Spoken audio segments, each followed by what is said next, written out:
Alright, so it's officially Halloween season, so I guess the big movie coming out for Halloween 2018 is, ironically enough, Halloween 2018. So I just got back from seeing it with my Jin Jin. So I'm gonna let her give her take on it. We'll just talk about it till we get bored, which will be pretty soon, I'm guessing. Okay. Alright, so Halloween 2018, we're both huge fans of the original Halloween movie, so Mhm. I mean, just what do you think overall of the 2018 movie? Um, I was really unimpressed, I guess is my short version. What did you think? Well, I mean, I really didn't like it. I thought it was too much of like a comedy horror hybrid. Hmm. I mean, I just didn't like the idea of them kind of negating like the last 8 or 9 movies.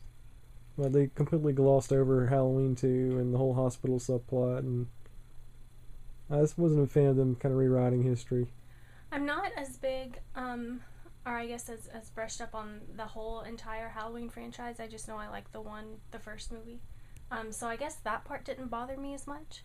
But with scary movies, I didn't see the comedy in it at all, so that was completely lost on me. There's some little parts Mm-hmm. that were kind of funny, but no. With most scary movies, the thing that makes it actually scary is there's some level of believability. Like, you kind of blur the edges between reality and fantasy a little bit, but still, it falls within this realm of, oh my gosh, this could potentially happen. This movie did not at all. With Michael running around killing 27 people in one night and doing like crazy stunts, it's just not even possible. And plus, how old would he be at this point? There's just no way. Well, yeah, I mean, he's got to be at least like 60, 65 if they're staying true to like the canon of the series. So, Right. I mean, he's AARP age and he's running around like moving at like 20 miles an hour. Yeah. Yeah, that just ruined it for me. I saw an interview with Jamie Lee Curtis, and she was talking about the theme of the movie. And I know she's selling everyone on coming to see it, but her main Mm-hmm. takeaway was that this movie is about the impact of different kinds of trauma and how it affects your life and how people react to it and how their whole life can form around that trauma, and I guess in some ways how you can become stronger because of that, or you can become weaker, whatever, how you respond to it. So that had me intrigued before I went into the movie. So maybe my expectations were too high, and it had such a cool little thread of that woven into it, but it never felt like it came to a full head. I don't know. Mm-hmm. That was my takeaway. Okay, and this movie is noteworthy to me for having two of the absolute dumbest things I've ever seen in a horror movie in my life. Okay. Okay, number one, can you guess the two I'm talking about? No. 'Cause we talked about them earlier. Oh, the crazy stunts, like the. Well, there's this one part where, like, one of the females in peril. She's being Mm. chased by Michael Myers, and she's in a car with the keys in the ignition that is running, Mhm. and she's out of plain view of Michael Myers. She can just Mhm. get in the car and drive off, but instead she just darts to the woods. Yeah, like the audience audibly groaned when she did it. I mean, it was every cheesy, stupid, horrible decision you could make in a horror movie. They all did it. And the other one, and I'm glad you brought this to my attention because I wouldn't have thought of it, is the part about the head hollowing. Yeah. There's just no time for the stunts he pulls, like Michael Myers pulls, to scare people. Like actually hollowing out the inside of someone's head like a pumpkin, carving them up like a jack-o'-lantern. He did it in like 10 minutes flat. And I just don't think that's possible. I don't know. I mean, yeah, like how long is like the average silhouette project? Like an hour, Yeah. and this guy's like carving out bone and stuff in like Yeah. 5 seconds. Yeah, I can't even carve a jack-o'-lantern that fast, so I don't know. I always want to see that like as an alternative like footage in the Halloween movie, like all the times he's like setting up the traps, Yeah. where it's like him, polishing things and actually, Yeah. making the jack o' lanterns. And there are lots of homages to the original Halloween, but it was all too on the nose for me. The I guess, what do you call the closet doors, the shuttered closet Mm-hmm. doors that she hides in? There were several references to that, which is kind of cool, but like there was just so much of it. It was a little too much.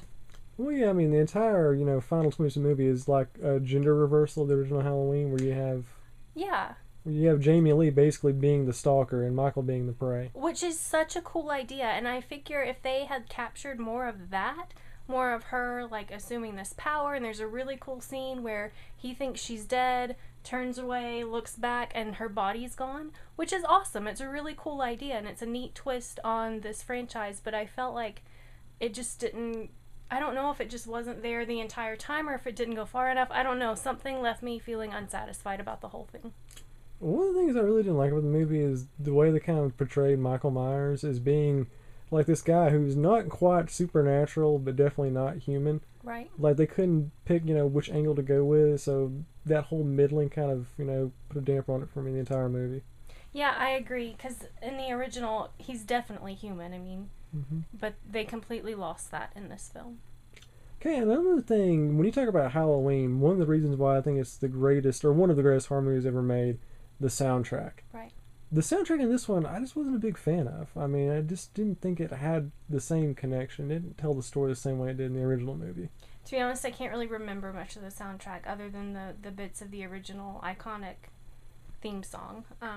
So yeah, it definitely didn't leave an impact here. Alright, I'm trying to think of seeing anything else stick out to you about the movie? I mean, there were cool parts about it. I like the female empowered in the end. It's 3 generations of women up against this boogeyman, quote unquote, which is pretty cool. I was really shocked by the child murder scene. I don't know if that's a thing people do nowadays, but that one startled me. I also like how pretty much every single male character in this movie is portrayed as completely incompetent and stupid at everything. Oh yeah, I mean, this was definitely a pro-female, they were getting stuff done. If anyone was going to take him down, and it's debatable whether or not they did, if anyone would take him down, it would be these 3 women. But isn't that kind of like been sort of the staple of the horror genre since the beginning, except it hasn't really been politicized until like the Me Too movement?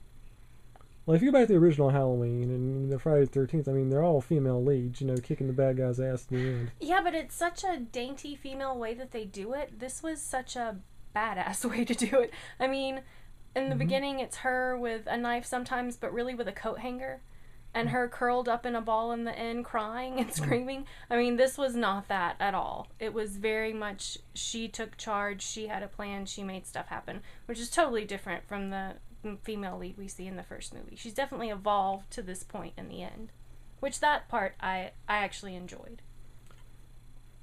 So, I mean, what would you say is the biggest difference between this and the original Halloween? I mean, what makes Halloween such a timeless movie and this something we're probably going to forget about in like a month? Yeah, it's hard to say. I don't know what it is about the original Halloween that has that special magic touch, but I can tell you there's a simplicity to the plot of the original Halloween that is definitely lacking in the new version. There's just too much going on in this one. If they had dumbed it down and maybe made it a little simpler, there was an artistry to the first Halloween that I felt like, at least in the plot, was missing in the second one, or in this one. Yeah, I mean, the original Halloween from '78, I mean, it's a dated movie in a lot of respects, but I still think it's timeless. Right. I mean, it's still a movie we watch every year. So, and for me, and we got to talk about the big plot twist in this one, and I think really one of the reasons the Halloween franchise has kind of gone downhill over the last, 20, 30 years, you don't have Dr. Loomis running around. Donald Pleasance died back in the early 90s, and I think he added such legitimacy to the series. Having him run around saying, I shot him 6 times, he's pure evil. He just made the movie that much more atmospheric and made it feel that more serious. Yeah. And obviously he's been dead for 20 years, so he's not in the movie. Right. So instead we have this big plot twist where you have a new doctor come in, and he's kind of in cahoots with Michael, kind of, sort of. An odd obsession with him, like almost an idol to him. Very odd, yeah. So that part just didn't work for me. Not at all, no. That was one of those things where I think it should have been left on the drawing board. Yeah, it didn't add or take away anything, really, from the movie. So, I mean, for me, it's kind of underwhelming. I didn't really expect to make a really good movie out of it. It was just kind of mediocre to me. I mean, it's a good popcorn movie, but beyond that, like I said, 2 months from now, we're going to forget all about this. And it's hard to live up to the original. Yeah, even compared to the sequels, it's not even close to being like a Halloween 2 to me. Okay. And you know how much I love Halloween 2. Right. Alright, so that's pretty much all I can think to talk about. But are we going to do like Halloween 60, like 20 years from now? Like you had H2O, now you got H40. Are we doing H60 with Jamie Lee Curtis, like 88, and she's like in a rocker? Yeah, and he's still superhuman somehow. I don't know. He's going to like come after with Viagra or something? Right.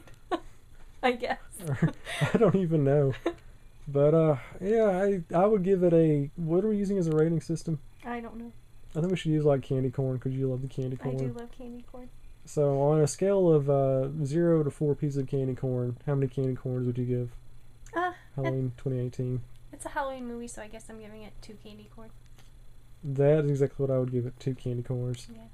So pretty much average in every way, and that's all I got. Sounds good. All right. Well, that's our thoughts on Halloween.